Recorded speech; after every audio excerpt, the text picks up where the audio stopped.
Hello Miiverse, it's Rod here from Dakko with a very short video to demonstrate the changes that we've made to Scram Kitty and his buddy on Rails in the v2.0 update rolling out to your Wii U's in the next couple of days. So without further ado, let's start this stage and take a look at how it is to fight a laser installation now when you've got the ability to move your arms freely as we've added in this update. As you know, if you've played the game before, you normally shoot forwards in this way, which meant that if you were to engage one of these lasers, you'd have to get out of the way pretty sharpish as soon as they turn to fire at you. But because now I can split my arms like this, then I'm able to move out of the way whilst still shooting at them. Even though I've only got one shot when I'm shooting to the side, it's still a lot more freedom than I used to have.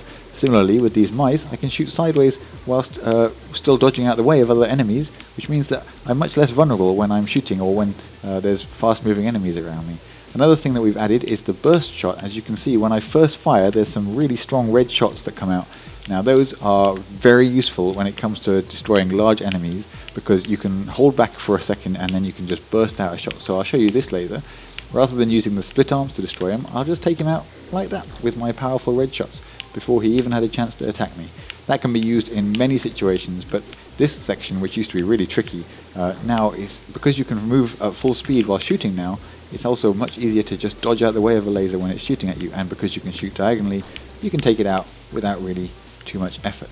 So I hope you can see that the changes to Scram Kitty and his buddy on Rails in this new update really give you an extra element of freedom and control in the game. But if you really like playing as it is in the original, then it doesn't change, because you can still use the X button to fire straight forward, and when you're firing forward, of course, you've got twice the power because you've got both shots hitting on full force.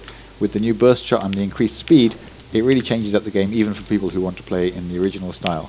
Hopefully you enjoyed these changes, and I look forward to hearing your thoughts on Miiverse. Thanks for listening.